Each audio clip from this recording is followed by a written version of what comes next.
A day in my life as a full-time raketera mom. Hi guys! For today's video, ipapakita nga pala namin kung paano kami mag-prepared at magluto ng mga kakanin. Ito din po yung mabili at madami pong nag-order. Ito nga pala ay yung mga ingredients.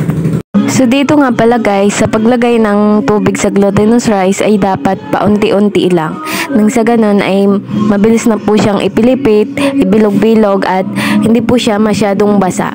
Pagpasensyahan nyo na pala guys, yung mukha ko dyan, sobrang hagad ko na po talaga. Sa paggawa po ng pilipit at pagbilog-bilog po, ay hindi naman po siya mahirap. Tsansahin mo lang po, dapat po maliit lang po yung pagbilog mo para po pag naluto na ay sakto lang po yung laki niya. At yan na guys, sumilip na yung anak ko.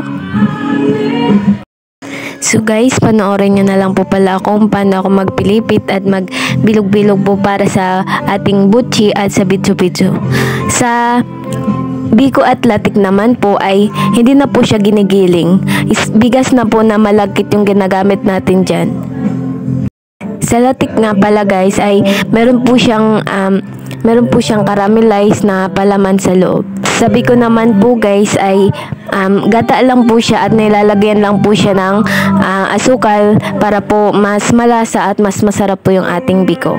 So guys, fast forward nga pala, nagluluto na nga pala tayo ng butchi. Butchi nga pala yung inuna ko na pagluto kasi mabilis na po siya. At yung palaman niya po ay nilagay na po agad nung hilaw pa po siya.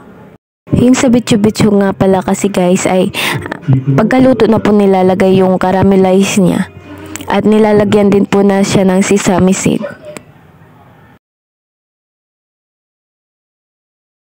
So guys, ito na pala yung mga luto natin: bitso-bitso, butchi,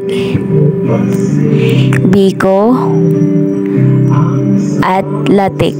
At ito nga po pala guys, yung caramelized na palaman po ng latik natin. Ito po yung model natin.